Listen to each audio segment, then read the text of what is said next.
अस्सलाम वालेकुम दोस्तों, वकील टीवी से मैं हूं मियां दाऊद। पाकिस्तान की अदलिया का आज एक मरतबा फिर जो है वो स्याह दिन कहना चाहिए, क्योंकि आज फिर सुप्रीम कोर्ट के अंदर लाहौर हाई कोर्ट की मिसेज जस्टिस आयशा मलिक साहबा को किसी भी कानून, किसी भी रूल्स और किसी भी जो अखलाकी और मेरिट का और शफाफियत का जो असूल है उसको वायलेट करते हुए जो है सुप्रीम कोर्ट का जज रेफर करने की, अपॉइंट करने की सिफारिश जो है वो की गई है। ये इस तकर्री के मुस्तकबिल की सुप्रीम कोर्ट के ऊपर क्या असरात हो सकते हैं, इसके ऊपर बात करते हैं और एक जायजा लेते हैं कि गुज़श्ता 4-5 बरसों में जो सुप्रीम कोर्ट के अंदर आउट ऑफ टर्न जजेस जो हैं, जो फेवरेटिज्म की बुनियाद के ऊपर अपॉइंट किए गए हैं, उन्होंने क्या किरदार अदा किया और मुस्तकबिल में यही जज साहबान जो हैं वो पाकिस्तान के आइन और उसमें जो दिए गए बुनियादी आइनी हकूक हैं अवाम के, उनके हवाले से क्या किरदार जो है वो अदा कर सकते हैं। और उसके बाद जो DGISPR की प्रेस कॉन्फ्रेंस है जिसमें सबसे ज्यादा अहम बात ये क्लेम करना, ये दावा करना था कि जो डील है वो हो ही नहीं रही। जो लोग डील की बात कर रहे हैं उनसे पूछा जाना चाहिए कि ये डील के मुहर्रकात जो है वो क्या है और इसके ऊपर कौन जो है वो साबिक वज़ीर-ए-आज़म मियां मोहम्मद नवाज शरीफ से डील कर रहा है। कल जब DGISPR की प्रेस कॉन्फ्रेंस शुरू हुई तो वहां पर उससे कबल एक ट्विटर हैंडलर हैं सदीक जान साहब, उन्होंने एक ट्वीट कर दिया कि कल डील से मुतल्लक बातों का ड्रॉप सीन हो सकता है। अब ये ट्वीट करना और उसके बाद किसी के ज़हन में नहीं था कि कल कोई DGISPR प्रेस कॉन्फ्रेंस कर रहे हैं, लेकिन उसके बाद अगले दिन यानी कि कल DGISPR ने प्रेस कॉन्फ्रेंस कर दी और उन्होंने इस बात की मुकम्मल तौर के ऊपर तरदीद की कि नवाज शरीफ के साथ किसी किस्म की एस्टैब्लिशमेंट जो है वो डील कर रही है। अब सदीक जान के ट्वीट से एक बात तो ट्विटर के ऊपर बड़ी वाज़ेह हुई और लोगों ने इस बात के ऊपर सवाल भी उठाए कि फिर इसका मतलब ये हुआ कि DGISPR की प्रेस कॉन्फ्रेंस के अंदर किस इशू के ऊपर बात की जानी थी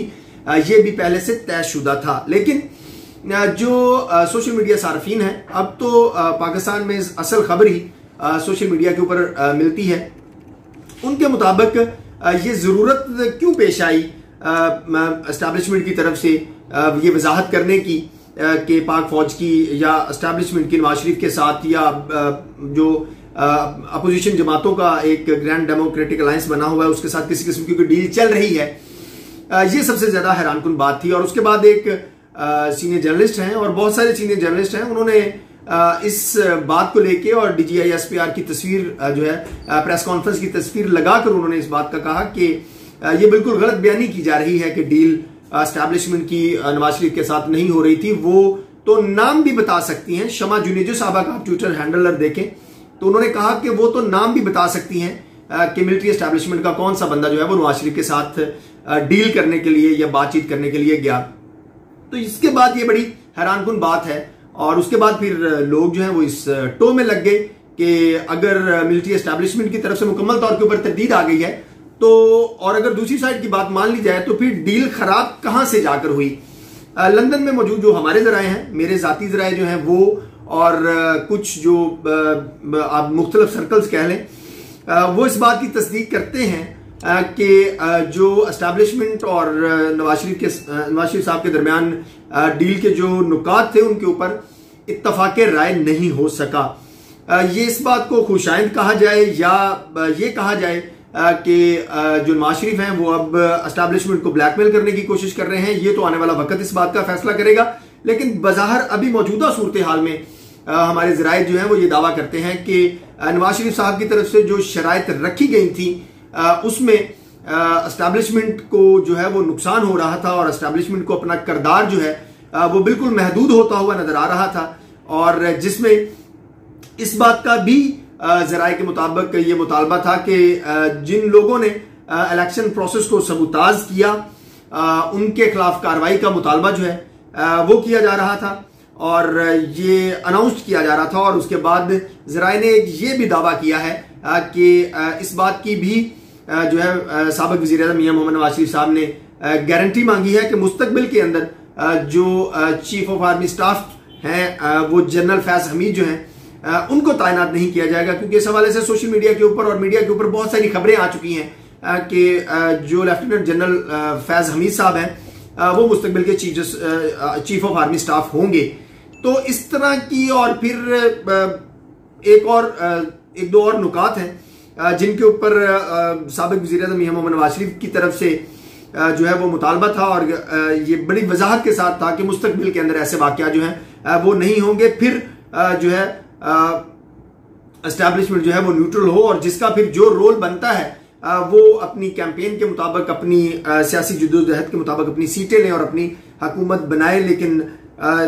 ज़राए का ये दावा है कि उसके ऊपर एस्टैब्लिशमेंट जो है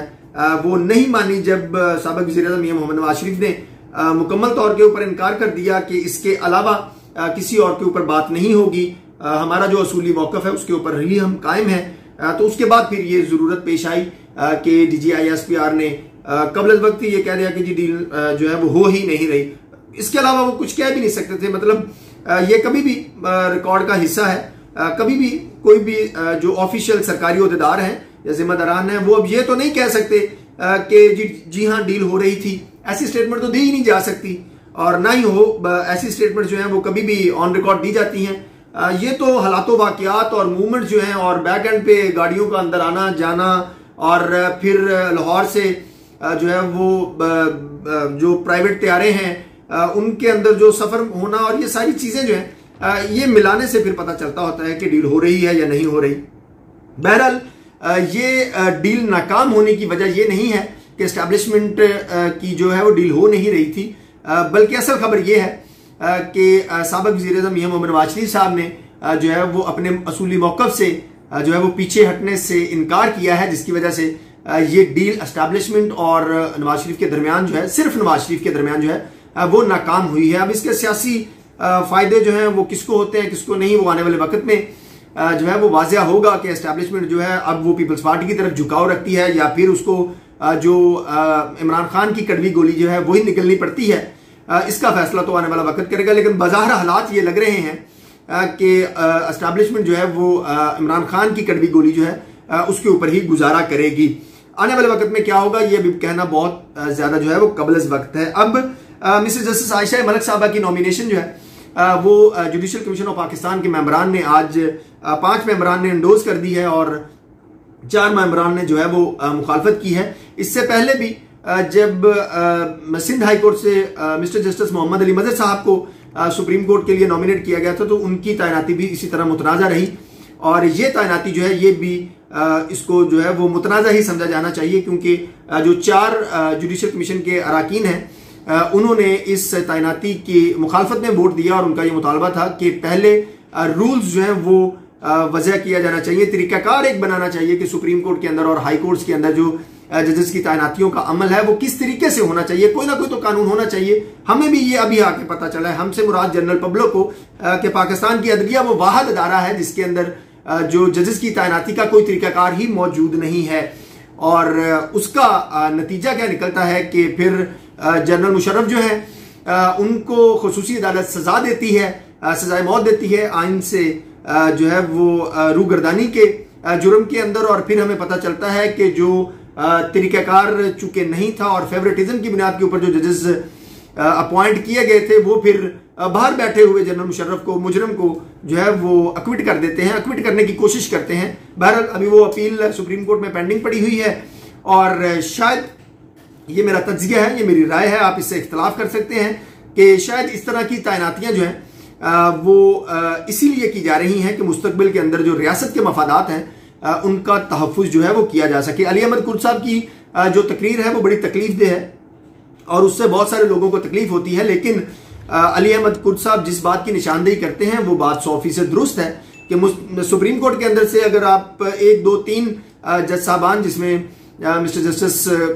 बिलखसूस मिस्टर जस्टिस काजी फायज ईसा और बिलखसूस मिस्टर जस्टिस सैयद मंसूर अली शाह साहब को निकाल दें तो पीछे सुप्रीम कोर्ट कहना जो है वो नाइंसाफी है। और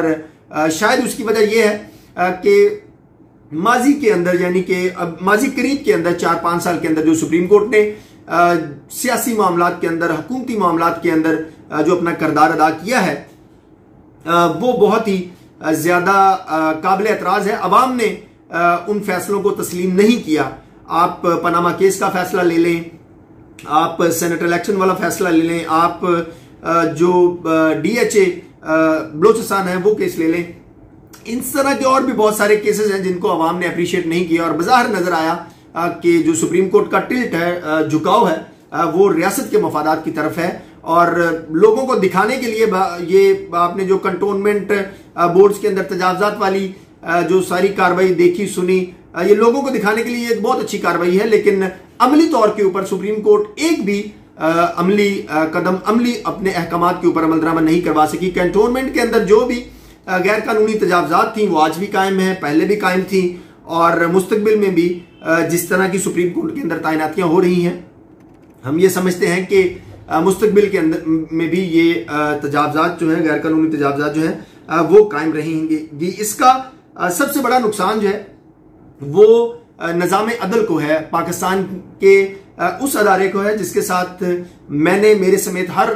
शख्स ने इस अदारे को आज़ाद और मजबूत बनाने की, देखने की, समझने की जो है वो ख्वाहिश की है, ख्वाब देखा है। लेकिन बदकिस्मती से इस अदारे के अंदर ही ऐसे लोग मौजूद हैं जो इस अदारे को जो है वो दीमक की तरह चाट रहे हैं और वो नुकसान कर रहे हैं, जिसकी वजह से पब्लिक के अंदर अब जनरल इंप्रेशन जो है वो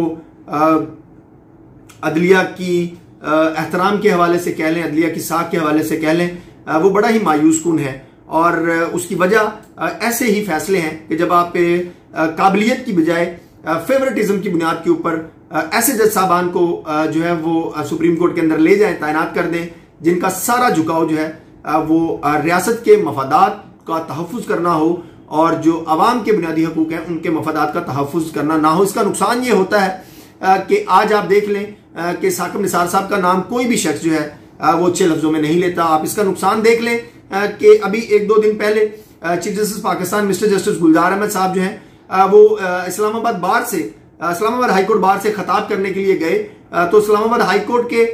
किसी भी जज ने उनका इस्तकबाल नहीं किया। और जो वकला भी वहां पर मौजूद थे, हमारे दोस्त ये बताते हैं कि कोई 100-150 से ज्यादा वकील ही वहां पर मौजूद नहीं था। आप यहां से अंदाजा लगाएं कि वकला के अंदर जो चीफ जस्टिस पाकिस्तान है मिस्टर जस्टिस गुलजार अहमद साहब, उनका पूरा टन्योर लेकर किस तरह की बेचैनी, मायूसी जो है वो पाई जाती है, और वकला जो है वो किस तरीके से इस पूरे सारे अमल को जो है वो देखते हैं। अब इस साल यानी कि 2022 के अंदर सुप्रीम कोर्ट के अंदर और भी 4 या 5 असामियां जो है वो खाली होनी है और उनके ऊपर भी जजेस की तैनातियां जो है वो होनी है। अब ये आने वाले वक्त में ही पता चलेगा कि बहरहाल मौजूदा ट्रेंड से तो यही लग रहा है कि सुप्रीम कोर्ट के अंदर पसंद नापसंद की बुनियाद के ऊपर जजेस को तैनात किया जाएगा ताकि वो मुस्तकबिल के अंदर रियासत के लिए कोई प्रॉब्लम जो है वो क्रिएट ना कर सके। बहरहाल पाकिस्तान के बहुत सारे अवाम पब्लिक जो है वो इस बात से खुश भी है कि खातून जज जो है वो सुप्रीम कोर्ट में जा रही हैं, इसमें कोई दूसरी राय नहीं है, ये एक अच्छी बात है। और अगर खवातीन जजेस को सुप्रीम कोर्ट में तैनात करने से दुनिया के अंदर पाकिस्तान का इमेज बेहतर होता है तो फिर मेरा तो मशवरा यह है कि पाकिस्तान की तमाम अदलिया के अंदर जो है मर्द जजेस निकाल देने चाहिए और खवातीन जजेस जो हैं उनको तैनात कर देना चाहिए ताकि पूरी दुनिया के अंदर एक ही दफा में सर्टिफिकेट मिल जाए कि खवातीन जजेस को तैनात करने से तो पाकिस्तान का इमेज जो है वो बेहतर होता है। लेकिन पाकिस्तान के निज़ाम अदल के अंदर जो बहुत सारी खामियां हैं, जो मुकदमात का इल्तवा है, उनके बरवक्त फैसले करने से पाकिस्तान की अदलिया का चेहरा जो है वो दागदार नहीं होता। इस पूरी इस तैनाती को अगर कुछ लोग अच्छा समझ रहे हैं तो बहुत सारे लोग इस तैनाती को और एक मरतबा फिर जो है वो इसको एक यौम स्याह के तौर के ऊपर देख रहे हैं और chief justice mister justice Gulzar Ahmed साहब के जो पूरा रोल है इस मामले में उसको भी जो है एक स्याह बात के तौर के ऊपर देखा जा रहा है। अगली वीडियो तक के लिए इजाजत दीजिए। पाकिस्तान जिंदाबाद।